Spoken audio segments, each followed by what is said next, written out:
Assalamualaikum warahmatullahi wabarakatuh.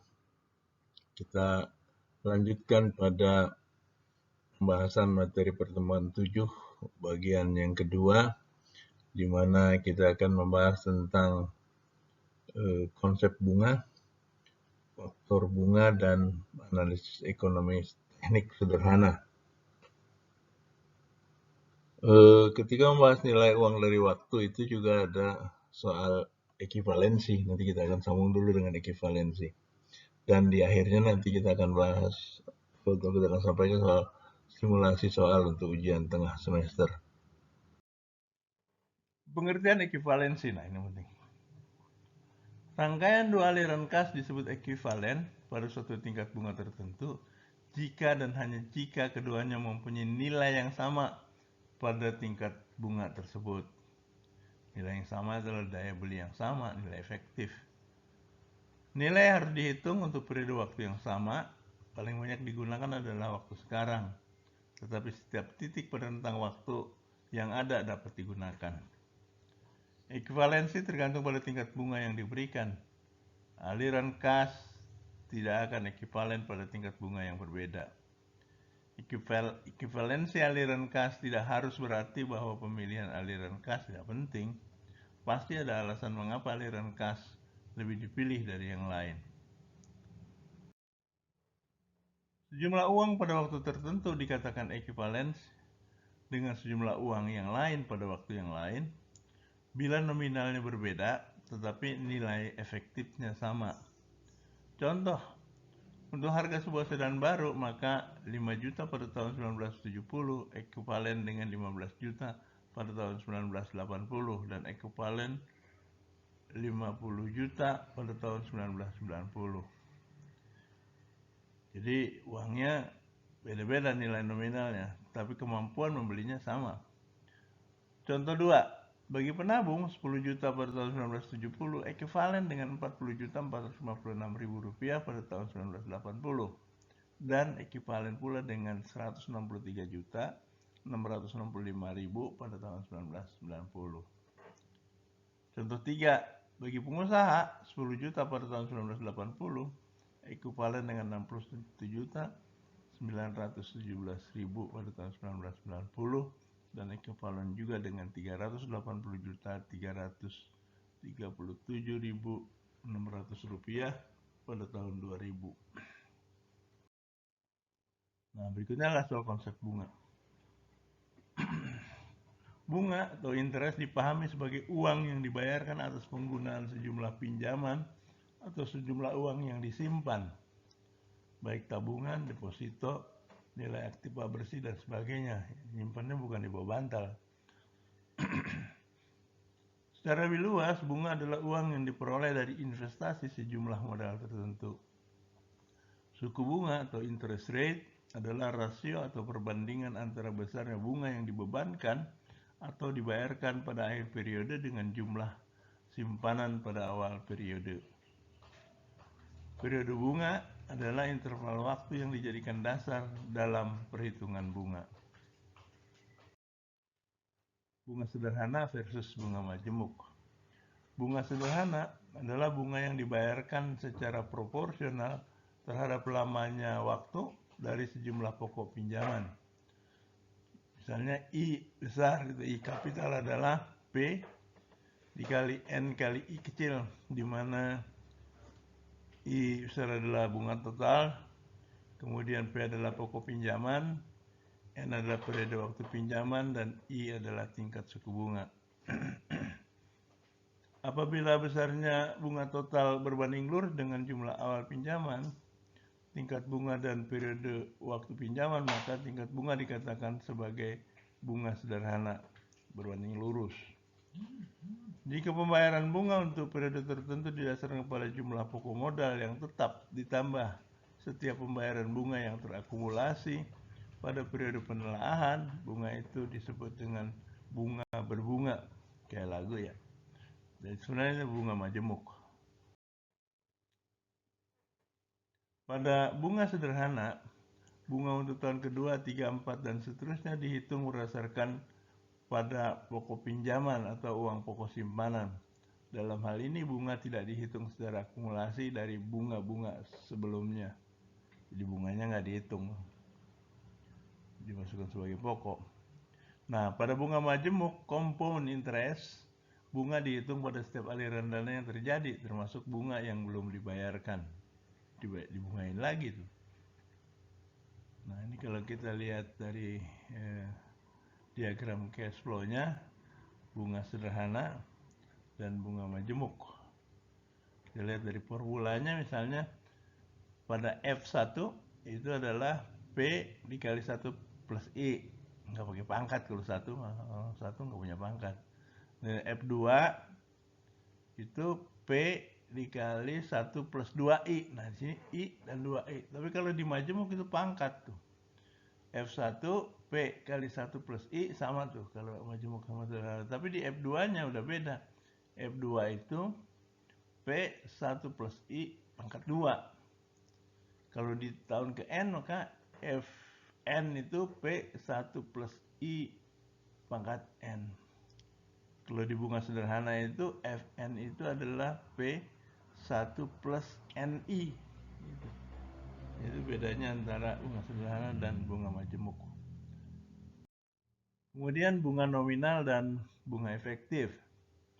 Bunga nominal adalah bunga per tahun tanpa mempertimbangkan faktor bunga berbunga. Contoh, jika bank memberi bunga 2,5% per 6 bulan, maka bunga nominalnya adalah 2 kali 2,5% sama dengan 5% per tahun. Bunga efektif adalah bunga per tahun dengan mempertimbangkan faktor bunga berbunga. Jika Anda meminjam uang, maka bunga efektif yang diterima adalah 105,6 dikurang 100 dibagi 100 itu bunganya 5,06%. Lebih besar ini dibandingkan dengan bunga 5%. Dalam dunia perbankan, apabila menabung itu kenakan bunganya bunga nominal kalau Anda menabung.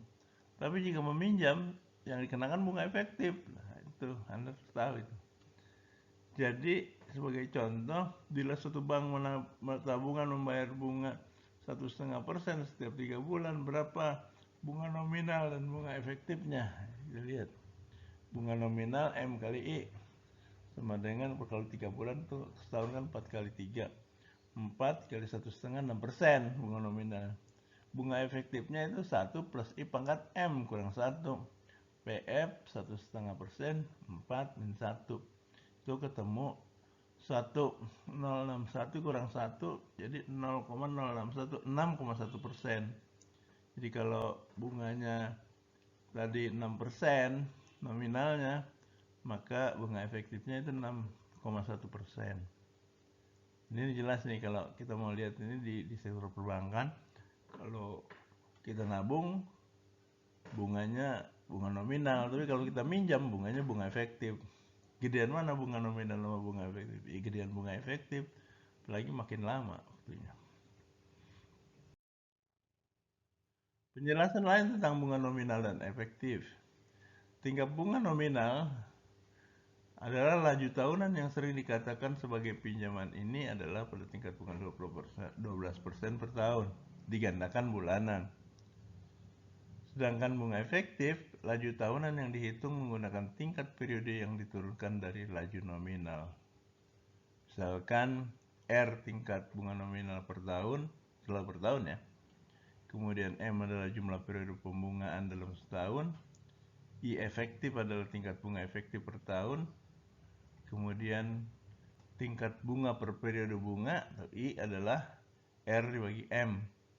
Tingkat bunga efektif adalah 1 plus I efektif sama dengan 1 plus R bagi M dikali M, atau I sama dengan 1 plus R dibagi M pangkat M kurang 1. Faktor bunga dan tabel konversi. Ini ada sejumlah faktor, ya, baik yang single maupun yang majemuk, ada notasi aljabarnya, juga ada formula konversinya. Kita akan pakai yang formula konversi dengan melihat tabel ini. Ada di yang pertama single payment compound factor itu adalah mencari nilai nanti future kalau nilai sekarang diketahui. Kemudian yang single payment present worth factor itu adalah mencari nilai sekarang kalau nilai nantinya diketahui. Dan yang ketiga equal payment series compound amount itu kalau mencari nilai nanti kalau annuity-nya bulanannya atau tahunannya itu kita ketahui. Jadi misalnya berapa uang yang akan kita terima nanti 10 tahun yang akan datang kalau tiap bulan kita nabung Rp100.000 kan, pada tingkat bunga tertentu. Kemudian yang keempat equal payment series sinking fund factor itu adalah mencari nilai annuity-nya kalau nilai nantinya diketahui. Dan juga untuk yang annual equal payment series capital recovery factor itu adalah mencari nilai annuity-nya kalau sekarang kita simpan uangnya di bank. Ini biasanya kan kalau misalnya nanti kita mau pensiun, kemudian kita menerima uang sejumlah tertentu tiap bulannya berapa, selama berapa lama, maka kita bisa hitung itu berapa uang yang harus kita simpan saat ini. Kemudian yang itu tadi yang sebenarnya yang faktor yang keenam ya. Kalau yang kelima itu yang recovery itu berapa besarnya simpanan uang annuity-nya kalau kita punya tabungan saat ini gitu. Berapa? Kalau saya misalnya sekarang nabung 2 miliar rupiah selama 20 tahun tuh tiap bulan tuh saya bisa terima berapa? Nah, itu bisa dihitung. Yang keenam itu equal payment series present worth factor itu kebalikannya. Nah, kemudian berkonversi untuk faktor bunga bisa kita lihat di sini. Di tabel ini kontrol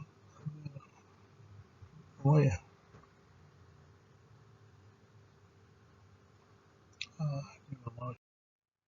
Analisis ekonomi teknik sederhana. Dua metode analisis yang sangat sederhana adalah simple payback period dan simple return on investment (ROI). Metode ini disebut sederhana karena tidak menggunakan konsep time value of money. Simple payback period itu menghitung lamanya waktu yang diperlukan untuk dapat mengembalikan biaya-biaya yang dikeluarkan pada awal proyek dengan menggunakan keuntungan-keuntungan atau penerimaan yang diperoleh pada tiap periode waktu proyek. Sedangkan return on investment adalah persentase sederhana dari tingkat pengembalian modal selama umur proyek. SPP, simple payback period, mempunyai dua persamaan sesuai dengan dua keadaan dari analisis ekonominya, yaitu analisis penggantian dan analisis pemilihan. Analisis penggantian itu adalah dirumuskan dengan biaya awal dibagi penerimaan tahunan, jadi ketemu tuh berapa tahun. Kemudian untuk analisis pemilihan, SPP itu adalah ini memilih alternatif ini, yaitu biaya awal alternatif A dikurangi biaya awal alternatif B, di mana ini diurutkan ya, A-nya itu yang besar, B-nya yang kecilan supaya selisihnya positif. Dibagi dengan biaya tahunan alternatif A dikurang biaya tahunan alternatif B. Pilih dari mana. Kemudian untuk return on investment itu adalah annual saving, penerimaan tahunan, dikurangi dengan biaya awal dibagi umur, dibagi lagi dengan biaya awal, ketemu persen nanti. Kalau ini ketemunya persen, kalau yang SPP ketemunya waktu. Periode pembayaran kembali merupakan periode waktu yang dibutuhkan agar keuntungan atau manfaat dari suatu investasi sama dengan biaya investasinya. Perhatikan contoh berikut. Ada dua alternatif dan B. mesin A dan mesin B. Biaya awalnya A 30 juta, B 35 juta. Keuntungan per tahunannya A 12 juta tahun pertama dan turun 3 juta untuk tahun berikutnya. Sedangkan B itu 1 juta tahun pertama, tapi naik udah 3 juta untuk tahun berikutnya. Umurnya A cuma 4 tahun, B 8 tahun. Mesin A mempunyai payback period 4 tahun, sedangkan mesin B itu 5 tahun. Kalau kita menggunakan kriteria simple payback period, mesin A lebih baik dari mesin B. Tapi kalau kita perhatikan bahwa kedua alternatif dibandingkan menggunakan metode return on investment, memang mesin A memberikan kecepatan pengembalian modal yang lebih besar dari mesin B. Artinya likuiditas dana investasi mesin A lebih tinggi, tapi kemampuan menghasilkan keuntungannya lebih rendah. Sebaliknya mesin B likuiditasnya rendah dibanding mesin A, tapi profitabilitasnya mesin B itu lebih tinggi dibandingin dengan mesin A. Nah, ini soal SPP versus ROI. Dari contoh depan dapat dijelaskan hal-hal yang berikut. Yang pertama bahwa payback period adalah pendekatan kira-kira, bukan merupakan perhitungan ekonomi yang akurat. Seluruh biaya dan keuntungan yang dihasilkan suatu investasi disertakan dalam perhitungan tanpa memperhatikan perbedaan waktu terjadinya biaya atau keuntungan tersebut. Seluruh konsekuensi ekonomis di luar periode payback period abaikan, dan karena sifatnya berbentuk pendekatan kira-kira, analisis payback period bisa jadi memberikan pilihan alternatif yang salah, sehingga pilihan yang diberikan bisa jadi berbeda dengan pilihan yang diberikan oleh metode lain. Saya kira demikian ya rangkuman dari materi pertemuan 1 sampai materi pertemuan 6. Kemudian kita lihat bahwa ini saya informasi saja bahwa ujian tengah semester nanti waktunya 100 menit. Terdiri dari 2 bagian dengan 6 nomor pertanyaan. Bagian 1 terdiri atas 4 nomor pertanyaan yang sifatnya teoritis. Itu berupa pengertian, definisi, contoh, untuk jelaskan. Yang jawabannya dalam bentuk essay singkat. Dan bagian 2 terdiri dari 2 nomor pertanyaan berupa studi kasus yang jawabannya memerlukan perhitungan. Jadi ini nanti setiap soal itu ada bobotnya, dan bobotnya itu akan menunjukkan berapa lama waktu yang Anda butuhkan untuk menyelesaikan atau menjawab pertanyaan tersebut. Dari materi-materi setiap pertemuan, saudara dapat membuat simulasi pertanyaan-pertanyaan untuk ujian tengah semester. Ya, Anda kira-kira lah. Kira-kira Anda bisa perkirakan apa soal-soal yang akan ditanyakan pada ujian tengah semester. 4 soal teori dan 2 soal studi kasus. Silakan, saudara boleh bikin, kemudian pertanyaan-pertanyaan tersebut yang sudah simulasikan, boleh Anda tayangkan ke WA grup kelas untuk bisa mendapat diskusi-diskusi, tanggapan dan diskusi. Saya kira demikian